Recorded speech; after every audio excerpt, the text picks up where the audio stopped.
friends. I'm Karen, and this is the Family Food for Moms podcast. We're talking about inspiration for family cooking and dining. Lately, I've been trying to have more breakfasts or light meal items for on the go.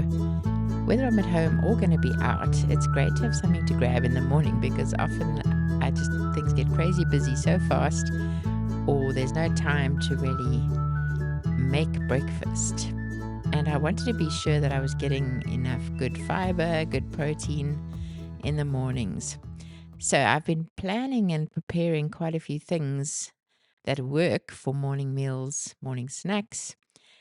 And also, I was talking to a friend lately, and she was saying how she often just grabs half a bagel out on her way to church, or just can't think of what to eat in the morning when she's in a hurry. So that got me thinking as well. And I want to share some ideas for high fiber and usually high protein things. Some of them aren't high protein, but good things to either grab at home while you're busy, or to take with you to eat in the car, or to eat once you get someplace. Also, sometimes we're not that hungry early on. I know they recommend eating within an hour of waking, but that's not always best. Sometimes it's helpful to just be able to go and then eat once you're relaxed and in a place like a doctor's office where you have to sit and wait or something like that.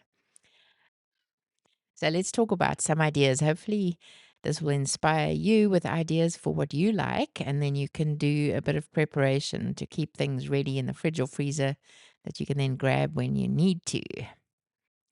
So, one of the best things that I'm sure a lot of you have had before, but which I only started to make very recently, is chia pudding. And it's so easy to make, and it's really delicious. And I have these lovely little jars that I was going to use for home yogurt making, and I haven't got around to that. So I've been using them for the chia puddings. They're about 150 milliliter jars, uh, and I usually fill them 2/3 full, so probably 100 ml in the morning. And that's really convenient to grab, whether at home or going out somewhere. Just grab a jar from the fridge with a teaspoon and you're good. So I make the chia pudding every few days.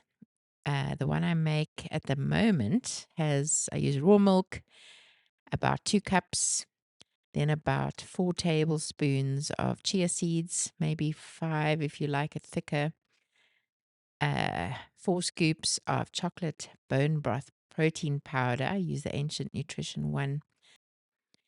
I add a few shakes of Ceylon cinnamon, pinch or two of salt, and then some sweetener.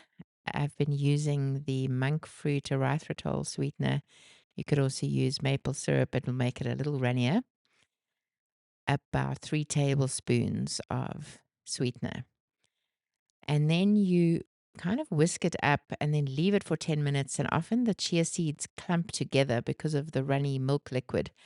So you need to whisk it again a few times over an hour. Then I leave it out for an hour until it thickens up and is nicely mixed up. And then I put that into the jars and leave them in the fridge overnight or longer.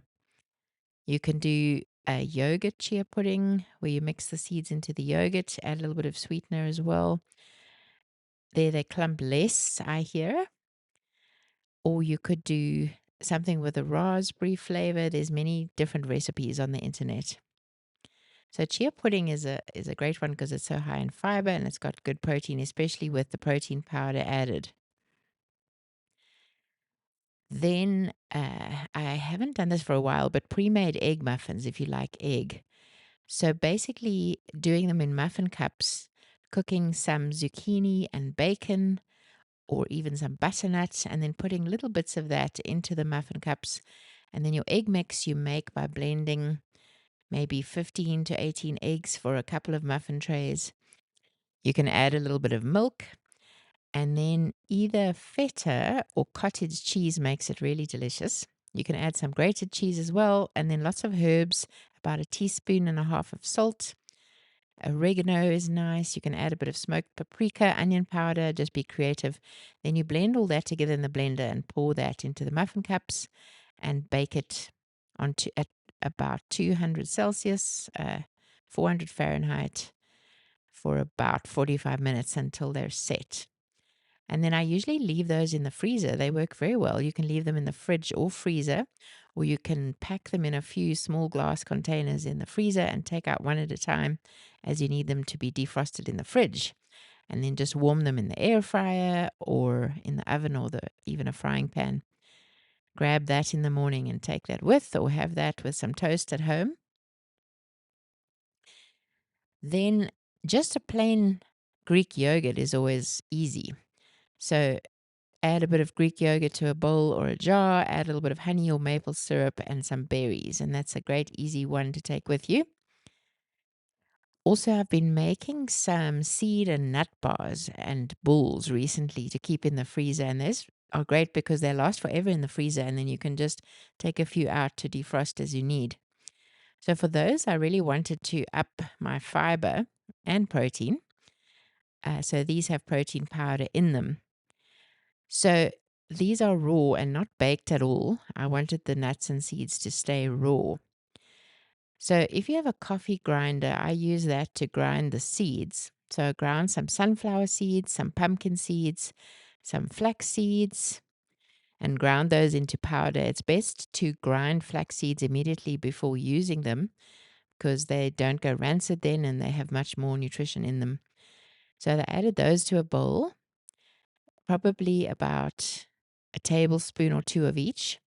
Then I added about a cup and a half of oats, plain rolled oats. Then nuts. I ground up the nuts a little bit in a food processor, just not ground, actually chopped up, so that they're pieces of nuts but not whole nuts. So I used a few cashews, about a cup of nuts total, a couple of walnuts, some pistachios, and some pecans. Those are all good nuts. And yeah, chopped those up a bit and added those to the mix. Then I used about a cup of almond butter to bind it all together, and a scoop of bone broth protein powder, and some sweetener. I added a couple of tablespoons of monk fruit sweetener. And then I mixed it all together. The almond butter is the binder. So it's best to mix all the dry ingredients first, and then so they distribute well, and then mix in the almond butter. And it kind of comes together quite well. If it's still too dry, you could add more almond butter or you could add a little water, a tiny bit, so you don't want it to get soggy. And then as soon as it's in a shapeable dough, you just roll it into balls or put it into a lined baking tin and then cut up the pieces. After you leave it in the freezer for just a short time, you should always score it first, leave it in the freezer a bit, and then break apart your pieces. I put them in a glass dish with a lid in the freezer. So it takes a bit of time up front, but doing it once a week. In fact, mine have lasted for 3 weeks so far. It's really not a big deal. So the balls are easier to eat. Just grab a ball. The bars are a little bigger, they fit a bit more. So just do what you prefer. And you can really use any nuts or seeds that you like. And then just see if you need more dry ingredients, then add some more ground seeds. And then it works really well. And obviously it's gluten-free and flour-free, etc. You could use a date sweetener instead of some of your liquid and instead of your other sugar. So that you would boil a kettle and then have about 8 dates in a bowl and add a little bit of boiling water and leave it for a few minutes to soften. And then you blend it up into a liquid in the blender and add that. You don't want it to be too liquid. Then, of course, you've got things like jerky or biltong. We like to have sliced biltong in the freezer and then just grab some and it defrosts very fast. And of course, raw nuts and seeds and trail mix and dried fruit snacks are great. So if you balance the little bit of dried fruit with the nuts and seeds, you can have a pack that combines pumpkin seeds, sunflower seeds, cashews, pecans, walnuts, almonds, with some raisins or dried cranberries, whatever you like. You can do a simple protein shake. That would be milk and or whatever liquid you use, and protein powder.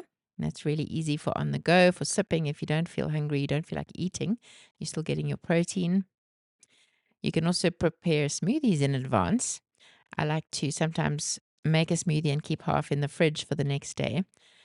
One I enjoy is cashews and pineapple with ice. Now, this sounds quite strange, but it actually is really delicious. So, you chop up a whole pineapple and you add about half a cup of cashews and about a cup of ice, no, just under a cup of ice. The ice cubes kind of have gaps between them. So, when I say a cup, it's not solid. And then you add a little bit of water and you blend that all up, and it becomes this thick, creamy cashew custard, which is so delicious.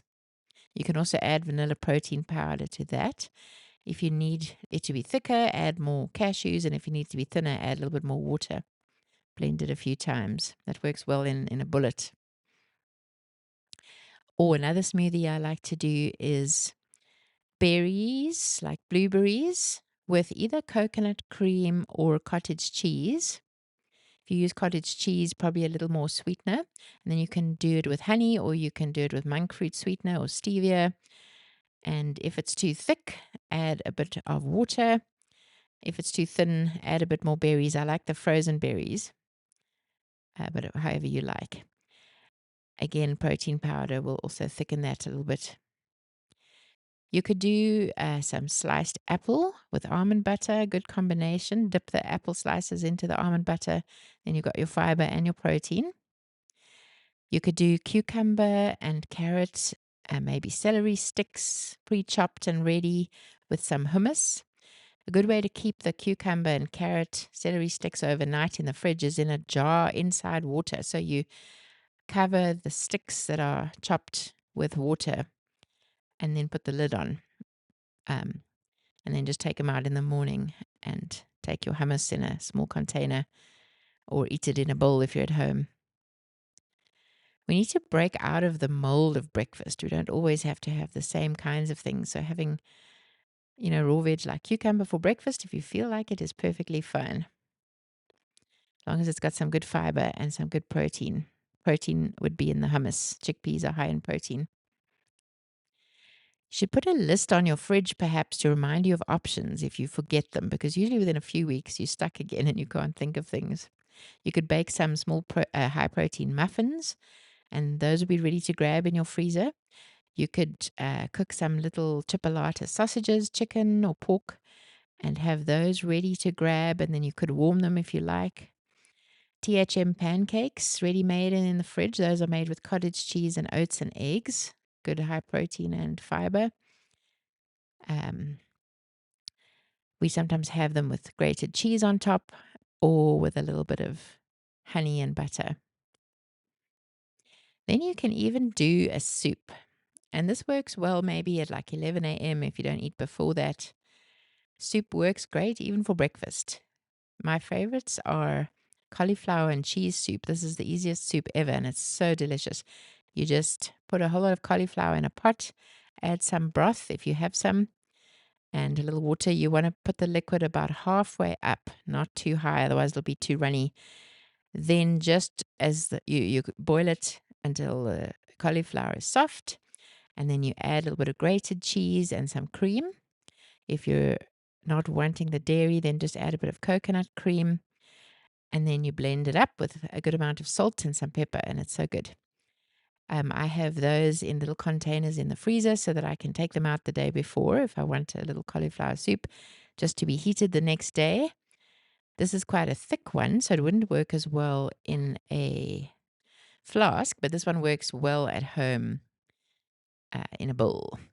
Then one you could take with in a flask would be a broth style soup, like a lentil and barley soup. My mother-in-law makes the most delicious lentil and barley soup, and I'm kind of learning how to do that to match hers. But basically, you would take a pot of broth, so 2/3 of a normal sized pot, and then you would add a pack of lentils, that's about 250 grams. So normally in the size you buy, the smallest size you buy at a supermarket would be the right kind. It would be red lentils. So the red lentils are going to cook and then kind of disappear into the soup and thicken it. Then you need about 2 or 3 tablespoons of barley, the pearl barley. And then you'd grate a medium-sized potato and a medium-sized carrot and add those. And then lots of seasonings: salt, pepper, onion powder, smoked paprika, a little bit of chili powder, all of those, and a few herbs, perhaps some oregano. And then you've got to cook it on low for a long time, about 4 to 6 hours. Watch that it doesn't burn or stick at the bottom. So you'll mix it up and stir it regularly. And then the red lentils will gradually disappear, and the potato and carrot also kind of cook away a little bit. So it's a thickish soup. You can even blend it a little bit afterwards if you need it to be very easy to digest. So this is very high in protein and fiber, the red lentils and the barley.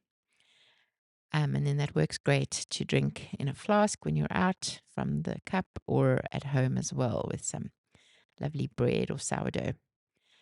So these are some things that I've really been enjoying lately and have helped me so much because I've had them ready. I've had them in jars in the freezer ready to grab.